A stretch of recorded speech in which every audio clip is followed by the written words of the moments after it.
Hello and welcome to the Dinosaw for week 22. Another 7 curious interesting things I saw last week. So as ever, let's crack on.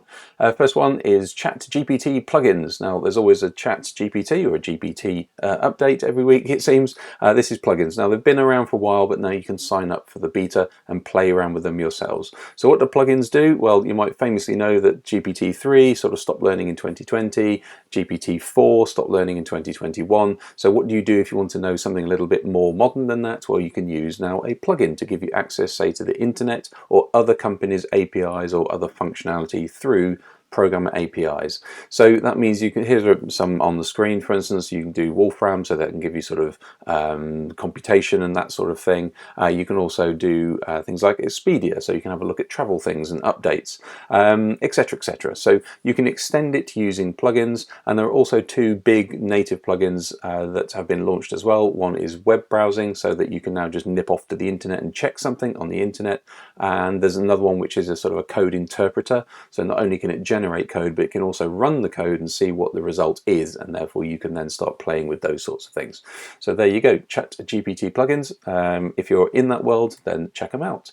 Again, if you're in this world, this is kind of cool. So skyboxes, if you don't know what a skybox is, if you've played a game or been into a virtual world, chances are you've seen a skybox. It's the sort of it's the far distant box that paints the horizon in the world. You never actually get there, but it's something that sets the horizon. So you can now go to skybox.blockadelabs.com and you can design your own, and it can be generated through text as well. So you can draw your 360-degree to give it a bit of a guide if you want to, and then you just type in the style that you want. So if you want it to be a post-apocalyptic Blade Runner type thing, great. If you want it to be based on something like Mondrian, it will do that as well. So it's all free, and you can download the Skybox yourself and you can map it to your 3D cube in your game. So even if you're not interested in that, it's really fun to play with. Go and have a play.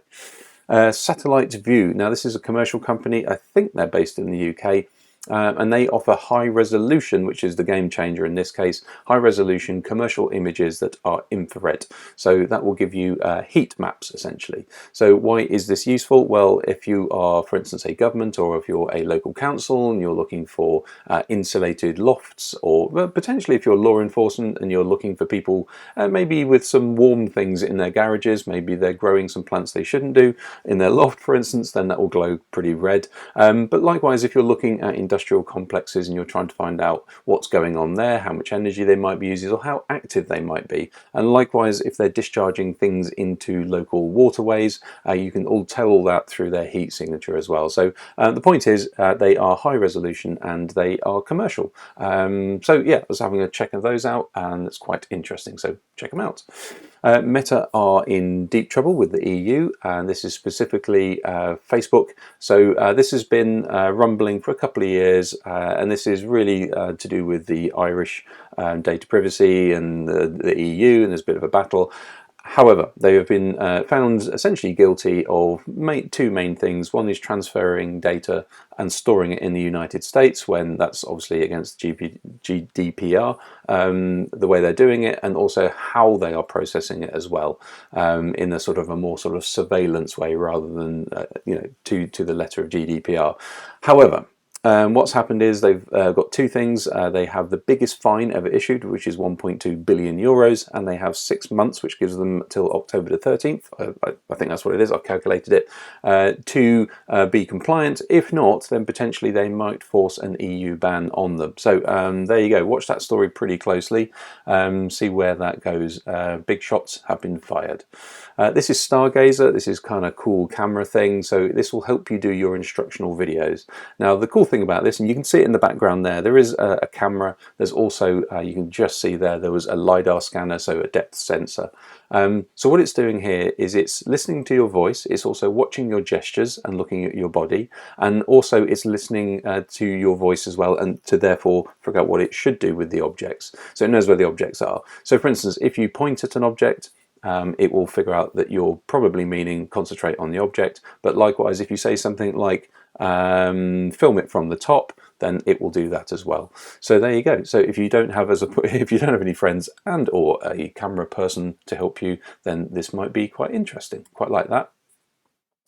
Google have got Google LM. Again, I've seen a little sort of snippets of this, but now it is available. You can go and play with it. I think you have to sort of sign up for it. It's on beta at the moment, so you have to kind of just sort of go into the long waiting list. However, what it will let you do is it will let you describe a track, and it will then give you some music based on that. Now, we've seen people or companies generate music before to various degrees. It's been successful. Now, this is actually pretty cool.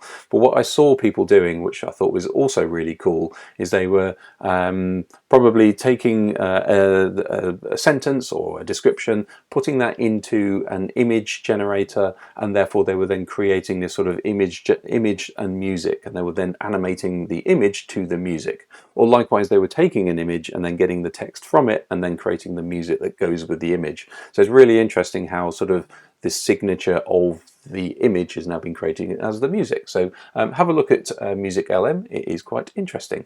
And finally, we have Micromouse competitions. Now, I've reported on these probably about 5 or 6 years ago, and they're still going on. The most recent event was in Birmingham in the UK.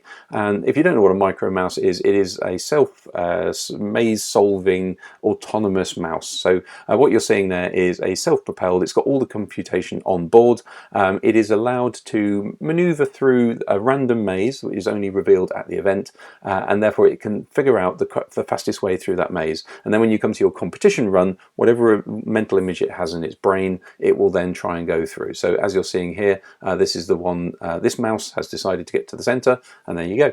So it's really, really interesting. There's a sort of a big maze and a small maze category, and it's been going since the 1970s. It's really interesting. If you did not know about this, then this is fantastic. There is a whole video here that's a Veritasium video where he goes through all of the history of it and the maze solving algorithms and all those sorts of things. It's really, really interesting. If you're somebody like me, there you go. Hopefully that was useful. Hopefully it was interesting, and hopefully I'll see you next week.